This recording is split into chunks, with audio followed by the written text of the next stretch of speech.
Welcome to another episode of the Nintendo Powercast, Nintendo News Daily. I'm your host, N64 Josh. And before we jump into it, remember these streams powered by Elgato, n64josh.com/Elgato. Use code N64Josh at checkout to save a little bit of cash. A little bit of cash. Some of my favorite products: the Prompter, Stream Deck Plus, the Stream Deck Pedal, all great for grabbing clips. You are getting into the content creation game. Highly, highly recommend those.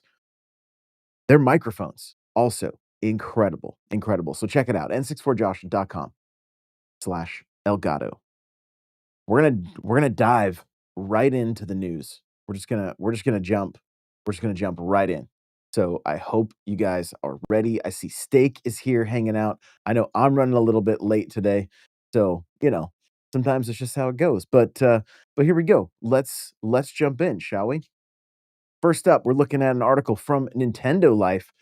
Nintendo Museum has finally got its Christmas decorations up. As you can see from the photo here, believe it or not, the holiday season is almost upon us. Of course, many stores have been setting up their Christmas cheer, according to the article here, for months now.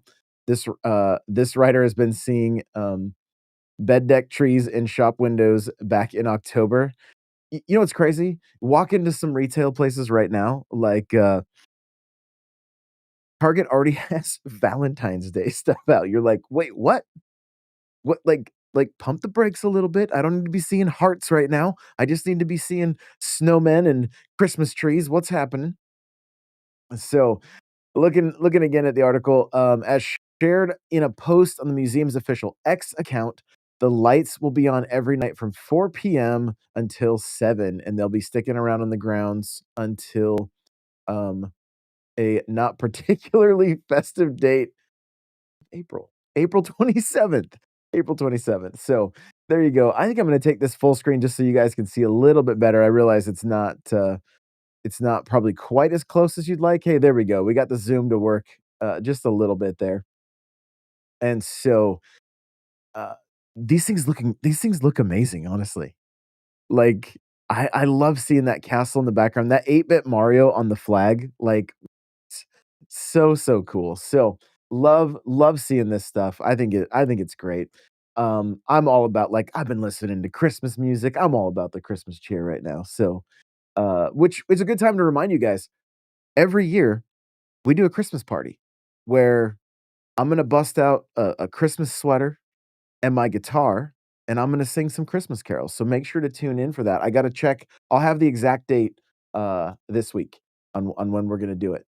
So, but it's something I've done for years now, and it's a lot of fun just getting to hang out, sing some Christmas carols, and who knows? Maybe we'll even do some games afterwards.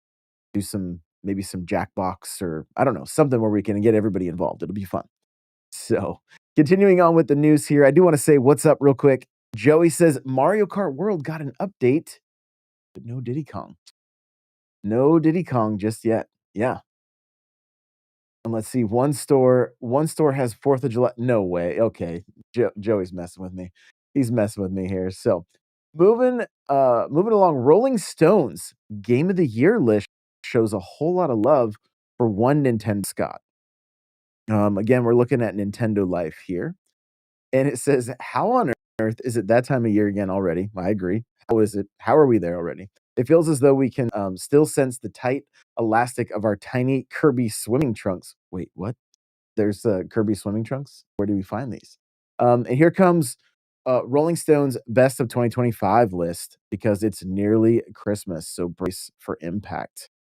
I want to just kind of uh, breeze through the article here. With a total of 11 games available on the Switch console, it's a very strong showing for Nintendo gamers, and hopefully, we'll see some Switch ports of these soon. And let's see, looks like it's 25 favorite gaming experience of the year. While this number one spot is absolutely no surprise, congratulations to Claire Expedition 33. We've been tickled pink to see that good old Donkey Kong has managed to secure the number 3 spot, um, which is super cool. And then 10 spaces down, Mario Kart World.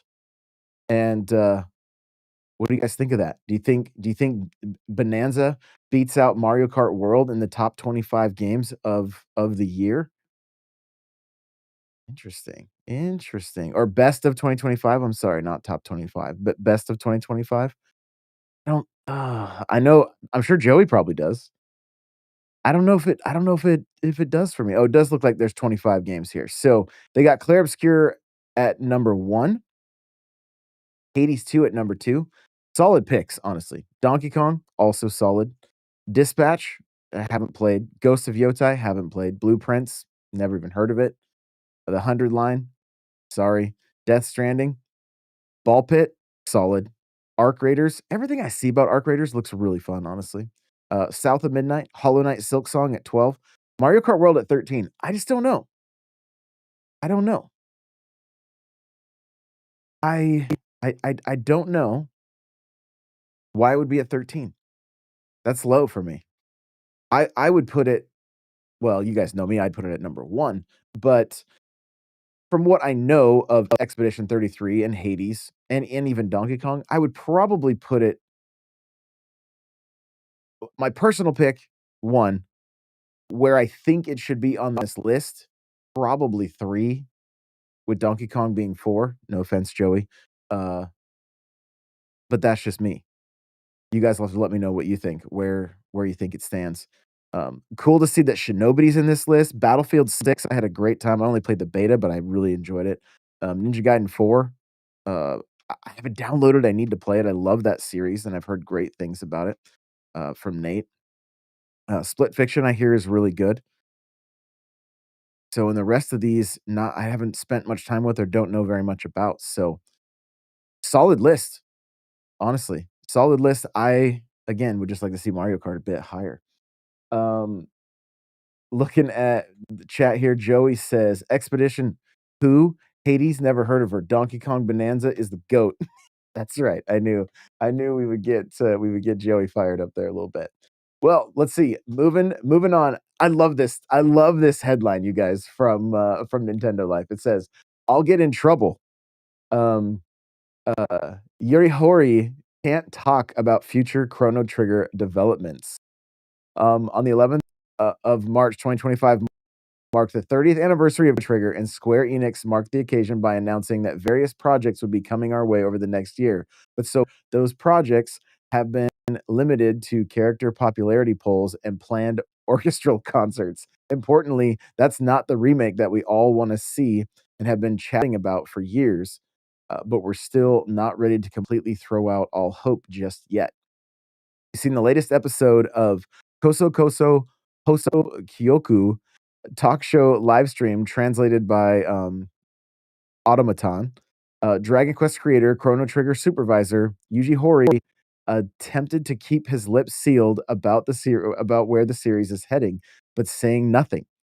He actually said everything. I can't talk about that, Hori-san told the interviewer when asked whether the smaller anniversary events might be foreshadowing bigger developments down the line. He jokingly added clarifying statements like, "Wait, if I say that, you'll figure it out. Don't ask, I'll get in trouble," before the panel decided to move on with the show. So, something's happening here with Chrono Trigger. What do you like what do you guys wanna see? Let me know whether you're on Spotify, in YouTube after the fact, right here in live chat. There's 2 directions I think Chrono Trigger could go. Now, keep in mind, I have no nostalgia for this series. I've never played this game. I've heard it spoken of so highly, and the few videos that I've seen make me regret not playing it. I would love to play the original in some form. I know both the SNES and the DS versions are not cheap to pick up, but what direction do we wanna see this going? I see gaming since the '80s is here. What's up? Good to see you, my friend. I'm doing fantastic. The 2 directions, Octopath, HD 2D, would look clean, pixel art, beautiful. I love it. or Cryptic took the words right out of my mouth. Or full 3D remake just like Final Fantasy. Full 3D remake. Like, that's I mean, I say they do this. I say they do an anniversary edition of the game, just a port, and then do the full 3D. Why do I keep saying 3-day? 3-day remake. I don't even know. We're doing it live, you know?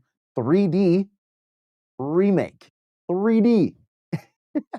That's that's what I think I would love to see. Based on what I know about the game, again, it's very little, but I think the one, I like, it's Square, right? Like, I know the game is solid.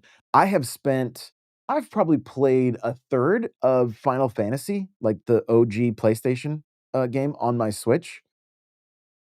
I think around a third. I enjoyed that. That got me more excited for Chrono Trigger, honestly, because it just, I know there's kinda some bleed over there, right? So Cryptic says, "I need my coffee and my breakfast." I'll take another sip here. Yo, it's been a week already, and it's just Wednesday. So, Joey says, "Is there no Chrono Trigger game on NSO?" There's not. Yeah, nothing yet. Nothing yet, unfortunately. And it's not like it would have been a great one on the, SNES Classic.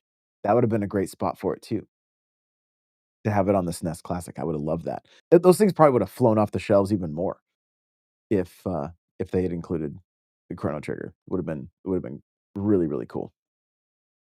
So, okay, well, moving right along, Mario Kart World been updated to version 1.4.0. Here are the full patch notes. Okay, we're just gonna camp on a few different things and kinda chat a little bit about it. So, one of the things that the internet's kind of a buzz about is custom items. This feature lets you set which items appear. This is supported in Versus Race, Balloon Battle, uh, Coin Runners, and Room in online play or wireless play. So that's fun.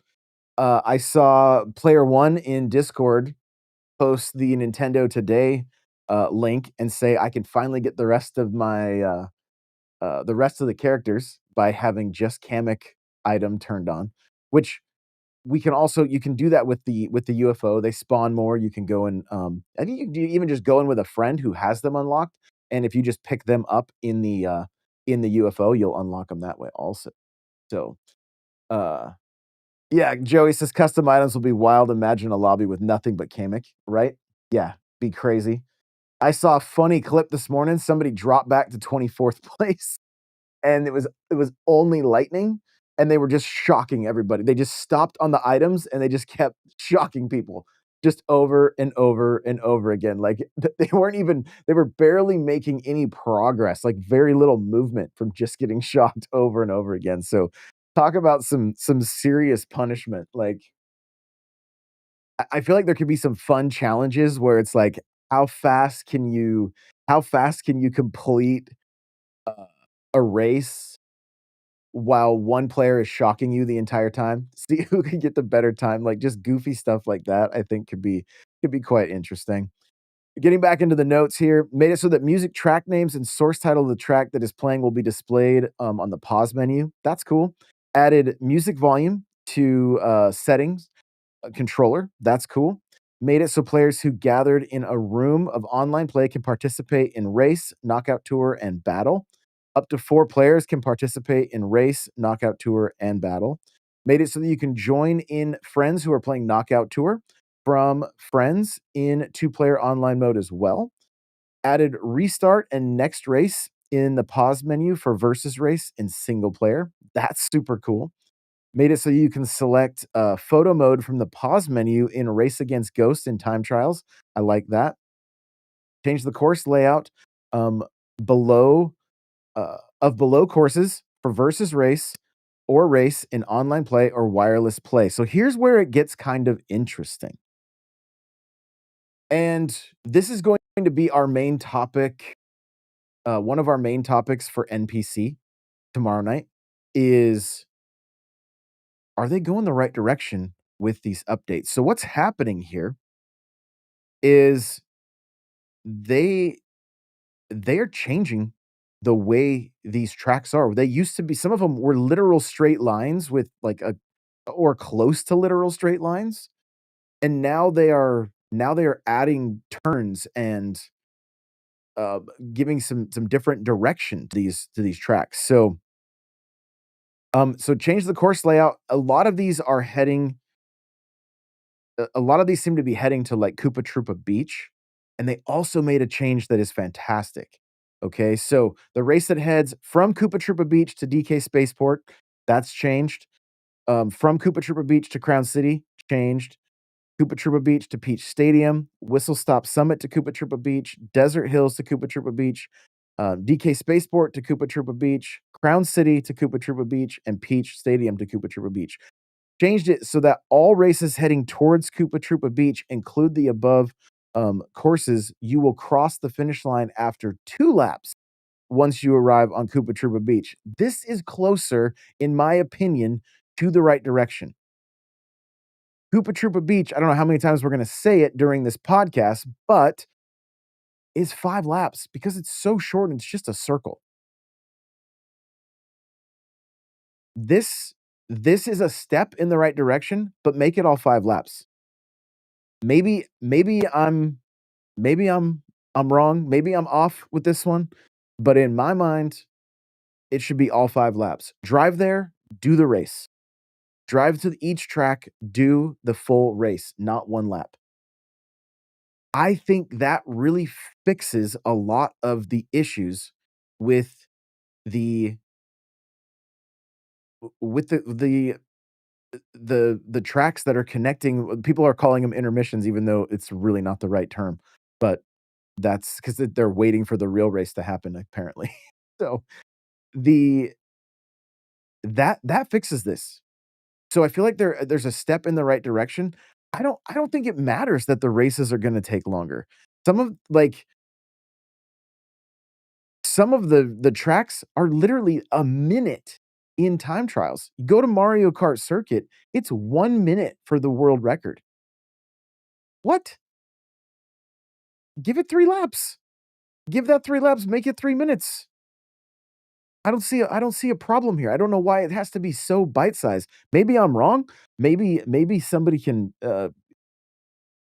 correct me, or maybe they have a different perspective on this, but that fixes everything. You do the connector track, and you do 3 laps where you go, where you know, to the track that you get to. 2 is a step in the right direction. Because to me, it's about learning those tracks. That's what I wanna do. I wanna learn those tracks. I don't necessarily wanna learn the tracks in between. So, Cryptic says, "Personally, I don't like the direction of these updates only because these kind of changes need to happen more frequent." Yeah, and I do see a lot of comments that are like, "Why are these things being added? Why weren't they there from the get-go?" You know, these were now granted, these changes came later in Mario Kart 8 Deluxe also. If we look back, custom items were not always a thing. It and I wanna say they made that change in 8 Deluxe, that it was never a thing on the Wii U. If I'm remembering correctly, I think that is the case. So, that's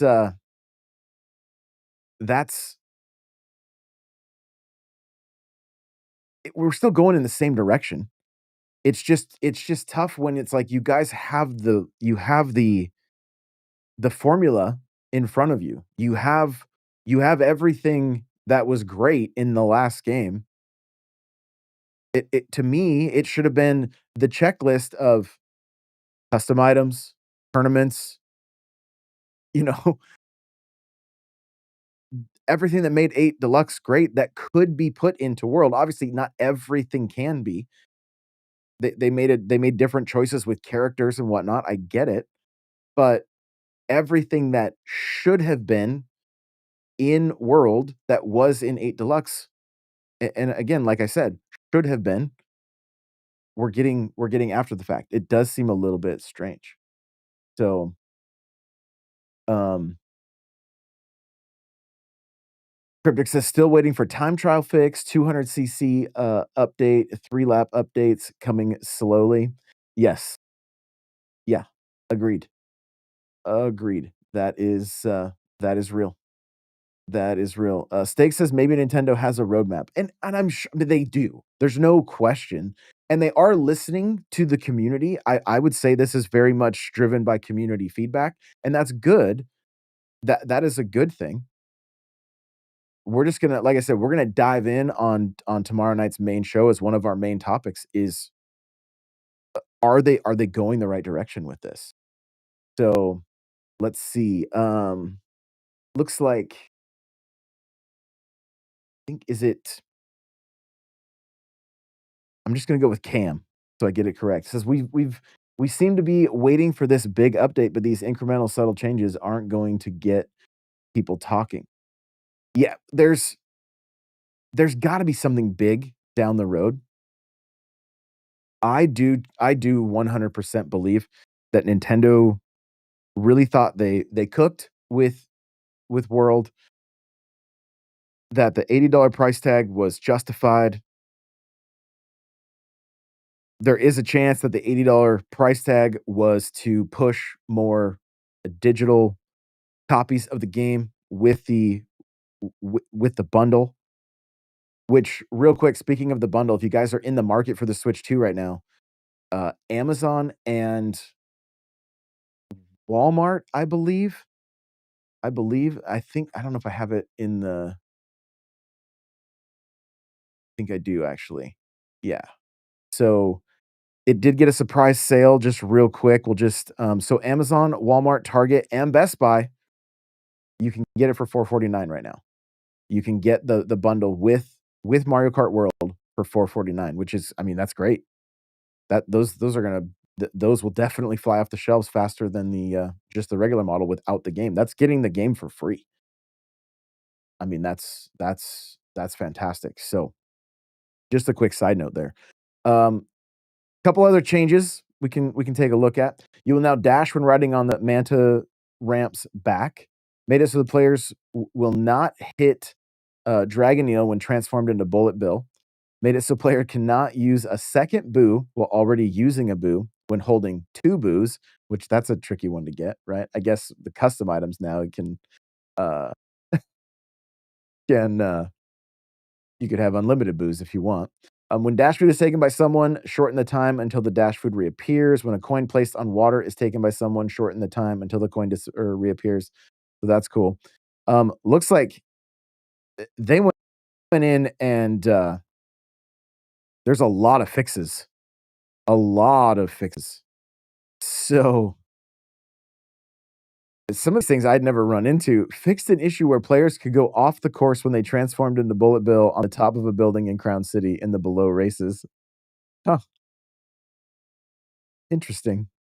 Interesting. Fixed issues where players can get stuck on the ground while heading from Wario Stadium to Airship Fortress. I mean, this is it's a big game to QA. There's no question there. It is a with all those different tracks and everything, it takes time. There's no doubt. No doubt. Steak says, "I personally like more transparency after release, like No Man's Sky and Cyberpunk, after horrible launches, laid out their roadmaps." And this is, yeah, I think that's what, but it's is that Nintendo's style? You know, is that what they would they do that? And that's I don't know. I don't know that we've really seen anything like that before. And so if they I think what's gonna happen is I think there will be some kind of roadmap with 8 when they lay out what the DLC and everything is involved. I don't know that they would just roadmap the fixes or, like, that they would make some kind of an announcement. They're just gonna kinda work on it on the behind the scenes and then put out these little patches. I do believe they are listening and it's getting closer. And I mean, Mario Kart 8 on the Wii U needed a lot of love. They got they they fixed a lot of the issues in 8 Deluxe. This is a launch title that they are going to continue to refine, uh, for the life of the Switch 2. So, I'm not, like, worried about this game. I just I just wanna see it really shine, and I wanna see the sales. I mean, the sales are doing fantastic, but I wanna see it rival 8 Deluxe, and it's a tough act to follow. So, let's see. Waffle said, "Not me getting a Crossworlds ad while talking about new Mario Kart World patch. I love it." Joey says, "Realistic, when does DLC even get mentioned?" Uh, if we don't hear something soon, I'm saying June. It might be on the one-year anniversary. I hope that's not the case, but it could be. It could be. Let's see, I don't think Nintendo is used to the expectation of feature parity with a series like Mario Kart. Could be right. Yeah. Nate says, "I worry about Mario Kart World because the sales price hasn't been justified by any means." Unless you got it bundled digitally, right? That's where that's where it was justified. So, a lot of cool stuff here. We are gonna be Cryptic says, "That's too late if it's June." I mean, I don't think you're wrong. I'm baffled that we haven't seen every game that they've put out, if it was gonna get some kind of an update or DLC, got announced real quick. I mean, we're gonna be playing Pokemon DLC in a week. So, yeah, Cryptic says we need something during the next full direct, and that's my hope too. I hope that that is when we will see it. I'm just not sure if I mean, maybe we get a spring one, and then there's also a summer one. I don't know. I don't know. And maybe we get news in the spring, and then at the one-year anniversary, they start putting out DLC, you know? They think that's been long enough, and then they can start charging more. I just don't know how that reception's gonna go. Thankfully, the way they handle DLC is you have the tracks regardless when you play online. You just don't have the Grand Prix. I just don't know how they're gonna do the world. I'm still shocked by that. So, um Six says, "If you got the bundle after Black Friday, Mario Kart World was free." Exactly. Yeah. Yeah, which is crazy. Which is crazy. It's amazing Bonanza got DLC before Mario Kart World. Right. Right, but if they I think they have their finger on the pulse of the community, and if they release DLC that was like Donkey Kong's for Mario Kart, the internet would be nothing but pitchforks. They'd wanna burn it to the ground. So, that's, I think why we're seeing it that way. So let's continue on with the news here. We got another Square Enix game is now Switch 2 compatible. Chrono Cross, the Radical Dreamers Edition is now you're able to play that on Switch 2. So that's great news. Um, Metroid Prime 4 Beyond credits reveal a plethora of assist devs, including Next Level Games. So the list of credits, you got Retro Studios, Next Level Games. I'm just gonna try to grab a few that might jump off the screen for me that I recognize. Smoking Gun Interactive, Territory Studio, Waterproof, Forge Studio, Red Hot CG. There's a lot. Uh Yeah, there's a lot there. So, I think that's gonna be our good segue right into review roundup.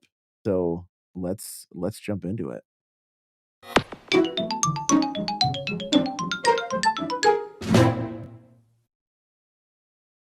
All right. Well, looking at the reviews for Metroid Prime 4 on Metacritic, currently sitting at an 80. One of the lowest scoring Metroid Prime games, the lowest scoring Metroid Prime game, I'm fairly certain, which, shocks me a little bit. Wasn't expecting that. What what does this mean? I think it's still gonna be just fine. I'm not super worried about it. It's like I don't give too much, uh I don't put too much into reviews, Metacritic, all that kinda stuff. To a certain extent, I will. If everybody was saying, "Yo, this is no good," that's red flags for me, right? That's not the case. And you could literally have people reviewing Metroid Prime 4 that, that are not into the series. This is their introduction to the series, and maybe it's just not their vibe. That's also kind of what I wanna talk about. If that is the case, if this is their introduction, what is it gonna mean for new players jumping into the series? Is it gonna be a problem? And is that's what's is that what's happening here? So, let's take a look. Eurogamer gave it a 60 out of 100. It says 18 years after the last installment, Samus Aran finds herself lost in her most linear, easiest game yet. Nevertheless, the unique atmosphere, solid foundation, and excellent visuals, and several neat dungeon ideas make Viros well worth a visit. So it sounds like they're familiar with the series, and maybe they're bothered by the fact that it was too easy. And I mean, there very well could be people out there that think Dread is too easy. I know for a fact when it comes to Fusion, that is a more like linear, here's your checkpoint, or here's your marker on the map. That didn't sit well with people, you know? So I wanna jump into a few more of the mixed reviews. There's not 0 negative reviews, okay? I wanna go all the way down to um, the lowest one, which might have been no, I think there was one that gave it a so the lowest is a 60, okay? Um, and it looks like like, Eurogamer, Portugal, Germany, they all gave it a 60. So Portugal says Prime 4 has occasional moments of brilliance, especially when it approaches the original trilogy, but the Metroidvania design seems to have been oversimplified. The open world does not work, and parts of the progression involve bizarre decisions. Let's see, that's Germany. Eurogamer, so that was I read Germany's to start. Metroid Prime 4 Beyond is enjoyable enough and has a glimpse of vintage Metroid shining through, but this game, could and should have been so much more. Oof. Gaming Bible says, as the biggest Metroid Prime game to date, yet it's fallen into the trap that many open world games succumb to, an overwhelming feeling of emptiness. The actual levels themselves are good, look great, but are dragged down by interfering NPCs, linear layouts, and linear that defeat the point of a Metroidvania entirely. So missing the mark for some people here. I do think I liked what Logan from IGN had to say, that he feels like the desert area seems to be eh, very much like Hyrule, the field from Ocarina of Time, and where you kind of you're in that area and then traverse to different areas, and so that I mean, that doesn't necessarily bother me, but after playing Prime Remastered and, like, moving between all of the levels and getting to a new elevator and seeing the way it all kind of, like, spider web together, that not being there may come off as kind of a miss. So, Nate said, "Are we really surprised by reviewers at this point?" Right? Let's see. Wow, there's a lot to catch up on. Um, let's see. Dalamart says, "I refuse to believe this game is worse than all the Metroid Prime 1, 2, and 3 on a score level." And I mean, Sketch of Harmony says an 8 on IMDb is a must watch. Yeah, I made the mistake one time. One it was a combination of things. Actually, I think what ended up happening is I ultimately agreed with the reviewer. But Fran Mirabella, friend of mine now, reviewed Mario Kart, Double Dash, gave it a 7.9, right, on IGN, and I already wasn't in love with the fact that there was 2 players on the cart. The carts didn't look classic or like what I was used to, and, uh, I never like, I did not fall in love with that game, and coming back to it years later, I'm like, "Yo, this is actually solid." Right? So, it was kind of at that point that I'm like, "You know what? No more like, I'll read reviews, I'll check them out, but if I'm making the decision to buy the game based on, like, what I see from the marketing material, if I have, like, nostalgia towards the series, that kinda stuff, and so this one, it doesn't even seem that divisive. It's not like it's you've got all these people in the hundreds and then and then, half as many people down in the 60s or the 50s with this game. There's a handful of people that it didn't jive with, and the majority of people that we're seeing here, it did. We're also talking about an entirely different era of gaming, like, an entirely different era of gaming, and, you know,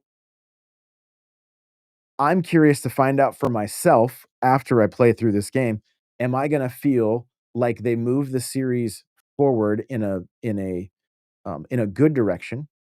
Am I gonna feel like they dumbed it down a bit? How's the story? If you like, I sat and listened to a handful of reviews yesterday while I was working, and outside of the few complaints, there was so much positive said about this game.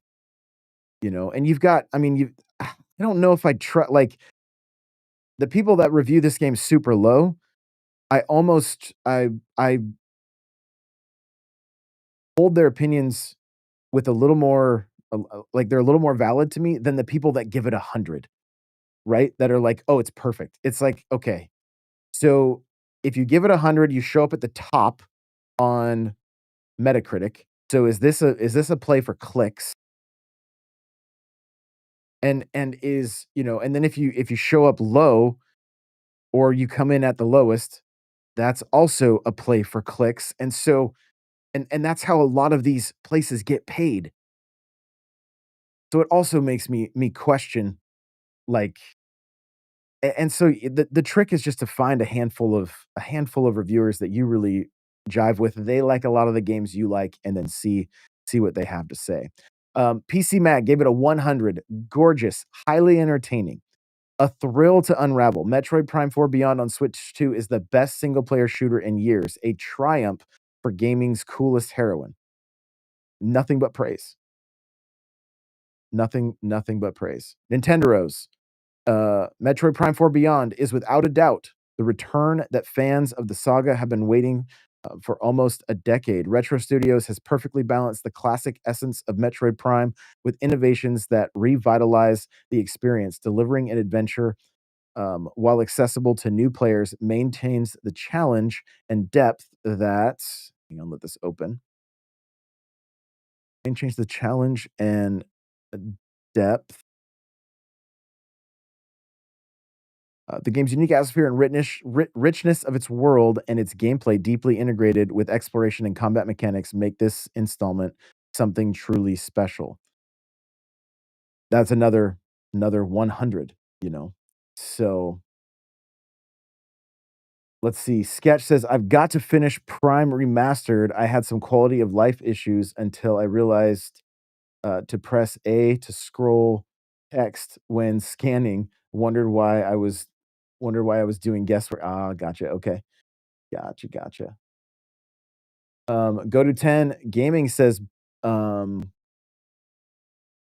"I'm not sure it's worth 70 to 80." Okay. Nate says, "No game is 100. Maybe they gave it a 5 on their site or whatever, and that just translates." Right. Um, Go to 10 says, "The complaints are valid. Nintendo needed this to be a 9." But take VGC, heaps of praise, yet it's a 60. Right. Yeah. Yeah, it was like even listening to Logan from IGN, and he I was reading some tweets and stuff because people were asking him like, "You seemed pretty down on this game after the preview," and he said, "I feel like Nintendo showed they previewed the worst section of of the game instead of showing us something that, like, was, uh, more Metroid." And that's literally what he said. He said, "I just think they showed us the weakest part during that preview." And so that's a tricky thing. That's a tricky thing trying to get that correct. I get it. I get it. So Nintendo Rose, Giant Bombs at 100, despite a few tweaks and new features, motion controls, psychic powers, nonlinear hub world, and the occasional side character, This is Metroid Prime through and through. It's without a doubt the closest series has ever felt to the original Metroid Prime in terms of tone, gameplay, and quality. Time will tell where I place Metroid Prime 4 in the rankings of the overall series, but fresh off my first playthrough, I feel comfortable putting it among the likes of Super Metroid and the original Metroid Prime. It's the best Switch 2 title yet, and I have to imagine that fans of the series will find themselves captivated by Metroid Prime 4. I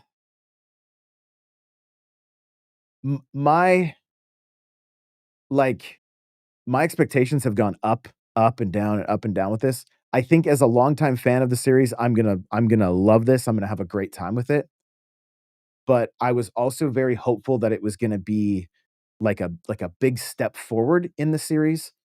Not that it and even saying that, it's not that the series needed some major step forward, but that it would I just wanna see more people interested and more people playing, and then going back and playing remastered as well.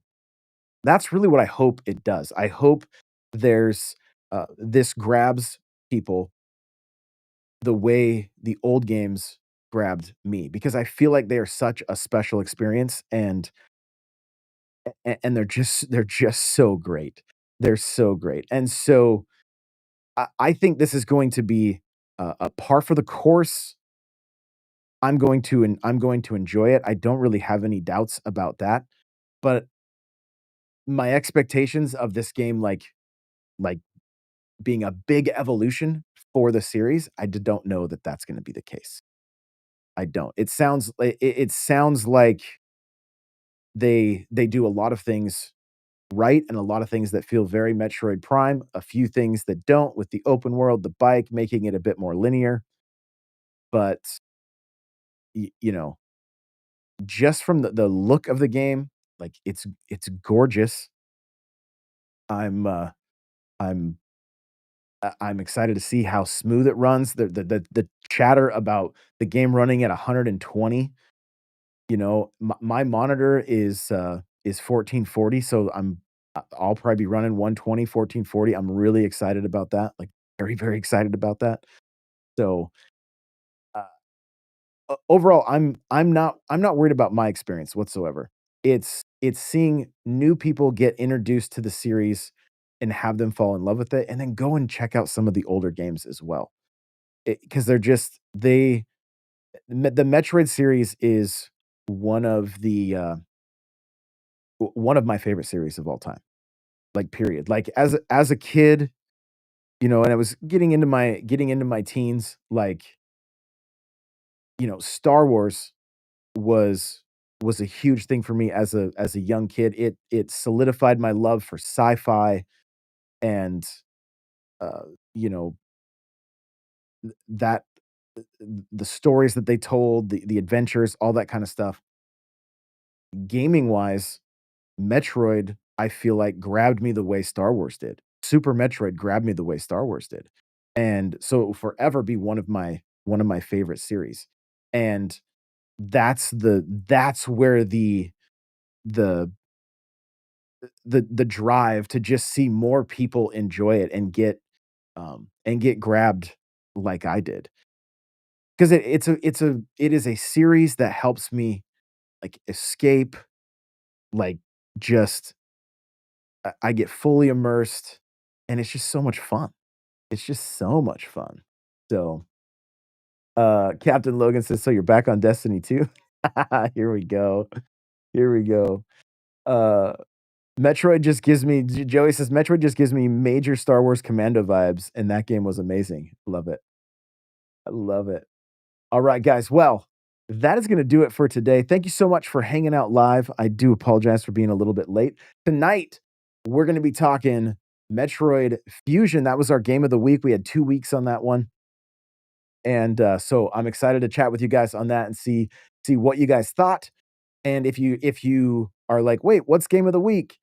We pick an NSO title each week and, play as much of it as we can, and then discuss it on Wednesday nights. So if you want to be a part of that conversation, you've got maybe you're very familiar with Fusion, maybe you wanna pick it up and play for a couple hours before we jump in tonight, that's gonna be at 9 p.m. Eastern, and, really, really stoked to see what you guys thought. I loved going back to it.